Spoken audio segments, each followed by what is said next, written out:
Hello and good morning all of you. स्वागत आहे तुमचं मेगाबिट एज्युकेशनच्या यूट्यूब चॅनलवर. तर चला बघूया आजचे आपले 10 व्होकॅब्युलरीचे वर्ड्स, त्यांचे सिनोनिम्स, अँटोनिम्स, हिंदी, मराठी आणि इंग्लिशमध्ये मीनिंग्स, सेंटेन्सेस. तुम्हाला स्वतःला ट्राय करून बघायचं आहे की कसं सेंटेन्समध्ये वर्डला यूज करण्यात आलेला आहे आणि सेंटेन्सचा मराठीमध्ये काय अर्थ होतो.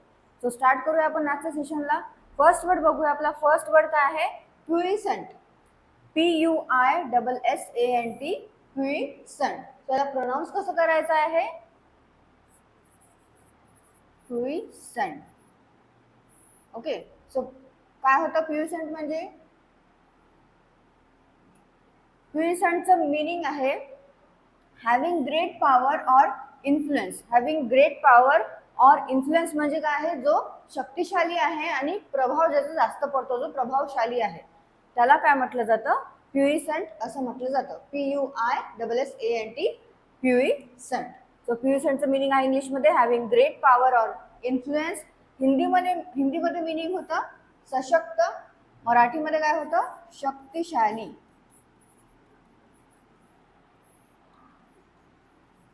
प्रभावशाली. प्रबळ आणि महत्वाचा.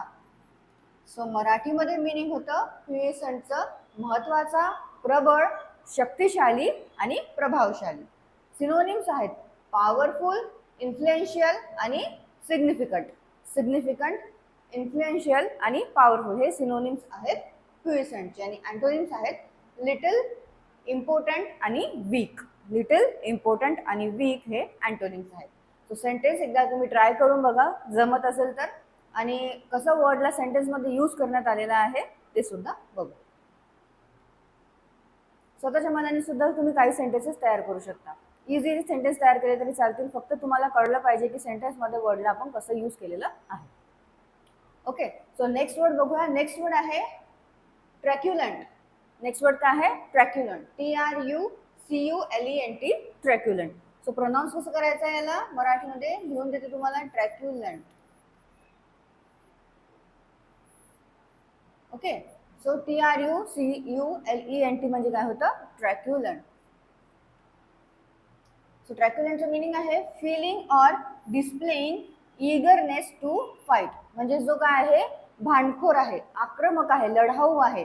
ज्याचे काय करतो? जो feeling or displaying eagerness to fight म्हणजे जो भांडण्यासाठी खूप समोर करतो, ज्याच्यामध्ये खूप ईगरनेस आहे की आपण भांडलं पाहिजे, भांडखोर जो आहे त्याला म्हटलं जातं ट्रॅक्युलंट. सो ट्रॅक्युलंटचं इंग्लिशमध्ये मीनिंग होतं feeling or displaying eagerness to fight.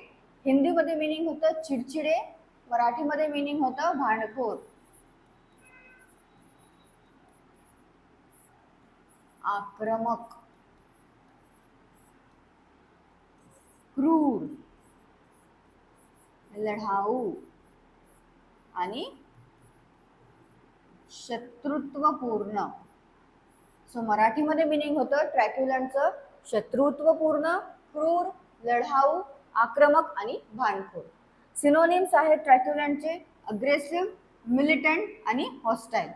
Okay. आणि अँटोनिम्स काय आहेत? अँटोनिम्स आहेत पीसेबल, पीसफुल आणि नॉन अग्रेसिव्ह. सिनोनिम्स आहेत अग्रेसिव्ह, मिलिटंट आणि हॉस्टाईल, आणि अँटोनिम्स आहेत नॉन अग्रेसिव्ह, पीसेबल आणि पीसफुल. नेक्स्ट वर्ड बघूया. नेक्स्ट वर्ड काय आहे? सायबराइट. SYBARITE. सायबराइट. सायबराइटचं मीनिंग होतं a person whose life is devoted to luxury and sensual pleasure. म्हणजे जो काय आहे एकदम चैनी आहे. ओके. म्हणजे त्याला लक्झरियस लाईफ खूप आवडतं आणि काय आहे? विलासी आहे, त्याला म्हटलं जातं सायबराइट. सो इंग्लिशमध्ये सायबराइटचं काय मीनिंग आहे? A person whose life is devoted to luxury and sensual pleasure. हिंदीमध्ये मीनिंग होतं सायबराइटचं आत्मभोगी, आणि मराठीमध्ये काय होतं? चैनीखोर, विलासी आणि भोगवादी.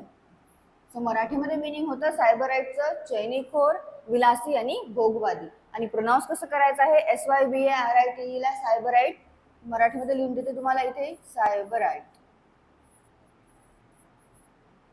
सो नेक्स्ट टाइम तुम्ही जेव्हा रिव्हिजन कराल तेव्हा तुम्हाला जे पण वर्ड्स, काही हार्ड वर्ड्स आहेत ज्याचं प्रोनाउन्सिएशन थोडे हार्ड आहे ते तुम्हाला इझिली वाचण्यात येईल. सो सिनोनिम्स काय आहेत सायबराइटचे? हेडॉनिस्ट, सेन्शुअलिस्ट आणि वॉलेप्च्युअरी. काय आहेत सिनोनिम्स? हेडॉनिस्ट, सेन्शुअलिस्ट आणि वॉलेप्च्युअरी. सो VOLUPTUARY याला प्रोनाउन्स कसं करायचं आहे तर वॉलेप्च्युअरी. ओके. आणि अँटोनिम्स काय आहेत? असेटिक, किलजॉय आणि स्ट्रेट ॲरो. सो अँटोनिम्स आहेत सायबराइटचे असेटिक, किलजॉय आणि स्ट्रेट ॲरो. नेक्स्ट वर्ड बघूया. नेक्स्ट वर्ड आहे ग्राइप्स. GRIPES, ग्राइप्स. ग्रिप्स नाही आहे, ग्राइप्स आहे. सो ग्राइप्सचं मिनिंग काय होतं? To express dissatisfaction, pain or resentment, usually tiresomely. इंग्लिशमध्ये काय होतं मिनिंग ग्राइप्सचं? To express dissatisfaction, pain or resentment, usually tiresomely. So हिंदीमध्ये मिनिंग होतं ग्राइप्सचे शिकायत. आणि मराठीमध्ये काय होतं? जसं कोणी कुरकुर करतं, नाराज असतं, तक्रार करतं कोणाजवळ तरी, त्याला काय म्हटलं जातं? इंग्लिशमध्ये ग्राइप्स हा वर्ड यूज होतो. कशाला? तक्रारीला, कुरकुरतेला आणि नाराजीला. सो ग्राइप्सचं हिंदीमध्ये मिनिंग होतं शिकायत, मराठीमध्ये मिनिंग होतं तक्रार, नाराजी, कुरकुर आणि गारहाणी. सो मराठीमध्ये मिनिंग काय आहे ग्राइप्सचं? कुरकुर, गारहाणी, तक्रार आणि नाराजी. सिनोनिम्स आहेत स्क्रीम्स, कंप्लेंट्स आणि व्हाइन्स. स्क्रीम्स, कंप्लेंट्स आणि व्हाइन्स हे आहेत सिनोनिम्स ग्राइप्सचे. आणि अँटोनिम्स आहेत डिलाइट्स, रिजॉइसेस आणि एन्ड्युअर्स. डिलाइट्स, रिजॉइसेस आणि एन्ड्युअर्स हे अँटोनिम्स आहेत. वळूया नेक्स्ट वर्ड कडे. नेक्स्ट वर्ड आहे connive. CONNIVE, connive. So pronounce कसं करायचं आहे? कनाइव.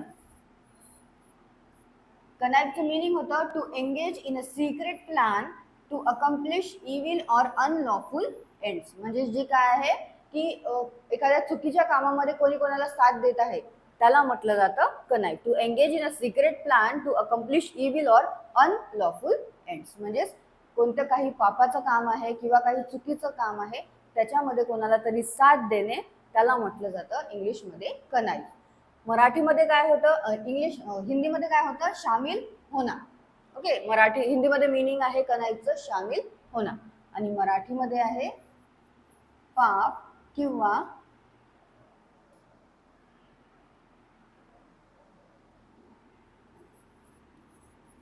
चुकीच्या कामात साथ देणे. आणखी काय होतं? संगनमत करणे, कावा करणे आणि कट रचणे. सो मराठीमध्ये मिनिंग होतं कनाइवचं पाप किंवा चुकीच्या कामात साथ देणे, संगनमत करणे, कावा करणे आणि कट रचणे. सिनोनिम्स आहेत प्लॉट, स्कीम आणि कन्स्पायर. सिनोनिम्स काय आहेत कनाइवचे? प्लॉट, स्कीम आणि कन्स्पायर. नेक्स्ट वर्ड बघूया. नेक्स्ट वर्ड आहे व्हर्च्युओसो. VIRTUOSO, व्हर्च्युओसो. व्हर्च्युओसोचं मिनिंग होतं accomplished with trend ability. Accomplished with trend ability म्हणजे काय आहे? जो एकदम प्रावीण्य आहे कशामध्ये तरी, कोणतं तरी कौशल्य आहे त्याच्याकडे, त्याच्यामध्ये त्याला खूप प्रावीण्य आहे, त्याला काय म्हटलं जातं? व्हर्च्युओसो असं म्हटलं जातं. जो गुणी आहे, काय आहे? प्रवीण आहे किंवा कौशल्यपूर्ण आहे त्याला इंग्लिशमध्ये म्हटलं जातं व्हर्च्युओसो. आणि मिनिंग काय आहे? Accomplished with trend ability. हिंदीमध्ये मिनिंग होतं व्हर्च्युओसोचा गुणी. मराठीमध्ये मिनिंग होतं कौशल्यपूर्ण, प्रवीण आणि अत्यंत कुशल. सो मराठीमध्ये मिनिंग होतं व्हर्च्युओसोचं कौशल्यपूर्ण, प्रवीण आणि अत्यंत कुशल. सिनोनिम्स आहेत स्किलफुल, एक्सपर्ट आणि मास्टरफुल. स्किलफुल, एक्सपर्ट आणि मास्टरफुल हे आहेत सिनोनिम्स व्हर्च्युओसोचे. आणि अँटोनिम्स आहेत अमॅच्युअर, आर्टलेस आणि क्रूड. आर्टलेस, क्रूड आणि अमॅच्युअर हे आहेत व्हर्च्युओसोचे अँटोनिम्स.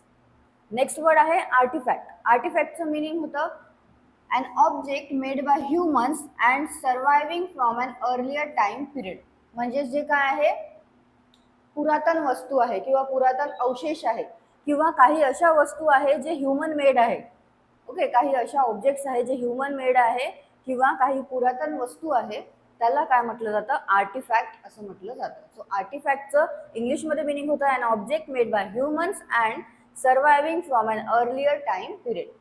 ओके, म्हणजे जे आधीचे जे लोक आहे, पुरातन जे लोक आहे त्यांनी काही बनवलेले असतात पुरातन वस्तू, त्याला म्हटलं जातं आर्टिफॅक्ट. सो हिंदीमध्ये मिनिंग होतं कलाकृती, मराठीमध्ये सुद्धा कलाकृती म्हटलं जातं. आणखी काय होतं, अवशेष किंवा पुरातन वस्तू. सो मराठीमध्ये मिनिंग होतं आर्टिफॅक्टचं कलाकृती, अवशेष किंवा पुरातन वस्तू. आणखी काय होतं तर मानव निर्मित वस्तू. ओके, मानव निर्मित वस्तू सुद्धा म्हटलं जातं. सो सिनोनिम्स आहेत फॉसिल, अँटिक्विटीज आणि रेलिक. काय आहेत सिनोनिम्स आर्टिफॅक्टचे, फॉसिल, अँटिक्विटीज आणि रेलिक. नेक्स्ट वर्ड आहे क्रिप्ट. क्रिप्टचं मिनिंग आहे अन अंडरग्राउंड बरियल चेंबर. अन अंडरग्राउंड बरियल चेंबर म्हणजे जे काय आहे मकबरा आपण त्याला म्हणू शकतो, बरियल चेंबर आहे तर, किंवा तळघर, तहखाना, याला म्हटलं जातं क्रिप्ट. सो क्रिप्टचं मिनिंग आहे इंग्लिशमध्ये अन अंडरग्राउंड बरियल चेंबर. हिंदीमध्ये मिनिंग होतं तहखाना, मराठीमध्ये काय होतं तळघर किंवा भुयारी खोली. आणखी काय होतं मकबरा आणि समाधी स्थळ.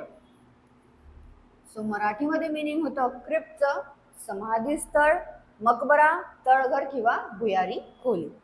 सिनोनिम्स आहेत टॉम, वॉल्ट आणि मझोलियम. MAUSOLEUM. काय होतं मझोलियम. मझोलियम. सो सिनोनिम्स काय आहेत क्रिप्टचे, टॉम, वॉल्ट आणि मझोलियम. नेक्स्ट वर्ड बघूया. नेक्स्ट वर्ड आहे सुडो. सुडोचं मिनिंग होतं lacking in natural or spontaneous quality. Okay, lacking in natural or spontaneous quality म्हणजे काय होतं सुडो, म्हणजे जे काय आहे बनावट आहे, ज्याच्यामध्ये बनावट आहे, जे खोटं आहे, ढोंग आहे ज्याच्यामध्ये, त्याला म्हटलं जातं सुडो. सो सुडोचं इंग्लिशमध्ये मिनिंग होतं lacking in natural or spontaneous quality. हिंदीमध्ये काय होतं अर्थ सुडोचं, छंद. हिंदीमध्ये काय होतं छंद आणि मराठीमध्ये काय होतं बनावट, खोटा.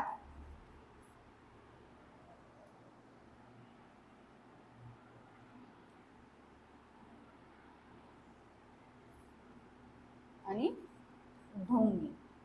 सो मराठीमध्ये मिनिंग होतं सुडोचं बनावट, खोटा, खोटा आणि ढोंगी. सिनोनिम्स आहेत मॉक, फेक आणि फॉल्स. सिनोनिम्स काय आहेत मॉक, फेक आणि फॉल्स. आणि अँटोनिम्स आहेत जेन्युइन, रिअल आणि नॅचरल. जेन्युइन, रिअल आणि नॅचरल हे आहेत सुडोचे अँटोनिम्स. आणि आपल्या आजच्या सेशनचा लास्ट वर्ड जो आहे तो काय आहे शेकी. ओके, सो शेकीचा तुम्हाला सगळ्यांना अर्थ माहितीच असेल कारण की गाणं खूप फेमस झालेलं आहे संजू राठोडचं. सो शेकीचा अर्थ काय आहे तर marked by or given to small uncontrollable body movement. म्हणजेच काय आहे सो बॉडी जी आहे ते थरथरते. ओके, त्याला काय म्हटलं जातं शेकी असं म्हटलं जातं. म्हणजे जे काय आहे स्थिर नाही आहे, अस्थिर आहे, त्याला इंग्लिशमधले म्हटलं जातं शेकी. सो शेकीचं मिनिंग काय आहे marked by or given to small uncontrollable body movements. हिंदीमध्ये मिनिंग होतं कंपायमान आणि मराठीमध्ये काय होतं थरथरणारा आणि अस्थिर. आणखी काय होतं डळमळीत. सो मराठीमध्ये मिनिंग आहे शेकीचं थरथरणारा, डळमळीत आणि अस्थिर. सिनोनिम्स आहेत शेकिंग, ट्रेम्बलिंग आणि ट्रेम्बलिंग. काय आहेत? शेकिंग, ट्रेम्बलिंग आणि ट्रेम्बलिंग सिनोनिम्स आहेत शेकीचे. आणि अँटोनिम्स आहेत स्टेबल, स्टडी आणि कंट्रोल. स्टेबल, स्टडी आणि कंट्रोल हे अँटोनिम्स आहेत. ओके, सो सेंटेन्सेस एकदा तुम्ही ट्राय करून बघा तुम्हाला जमत असेल तर, किंवा तुम्ही कमेंट्समध्ये टाकू शकता की तुम्हाला नाही जमत आहे. सो मी तुम्हाला नेक्स्ट सेशनमध्ये ते एकदा सांगून देईल की काय अर्थ होतो सेंटेन्सचा आणि त्याच्यामध्ये वर्डला कसं यूज करण्यात आलेलं आहे. सोबतच तुम्ही काही इझी वर्ड्स, इझी सेंटेन्सेस सुद्धा तयार करत चला वर्ड्स घेऊन. आणि जे पण काही हार्ड प्रोनाऊन्सिएशन ज्याचं आहे, ज्या वर्ड्सचं, त्याचं मी तुम्हाला मराठीमध्ये लिहून दिलेलं आहे. सो नेक्स्ट टाइम तुम्ही जेव्हा रिव्हिजन कराल तेव्हा तुम्हाला इझी पडेल वाचायला. आणि जे आधीचे वर्ड झालेले आहे ते सुद्धा एकदा रिवाइज करत चलत जा दररोज. सेशन बघायच्या आधी किंवा सेशन बघायच्या नंतर सुद्धा केलं तरी चालते, पण एकदा रिव्हिजन करायची, नाहीतर जे आता होत आहे वर्ड्स ते तुमच्या लक्षात राहत जाईल आणि आधीचे वर्ड्स तुम्ही विसरत चलत जाल. सो तुम्हाला जर सेशन आवडलं असेल, सेशनला लाईक करा, चॅनलला सबस्क्राईब करा आणि तुमच्या फ्रेंड्सला शेअर करत चला. आणि याची PDF तुम्हाला डिस्क्रिप्शनमध्ये मिळून जाणार. व्हिडिओच्या खाली डिस्क्रिप्शनमध्ये लिंक आहे, त्या लिंकवरून तुम्ही डाउनलोड करू शकता. So all the best all of you and thank you.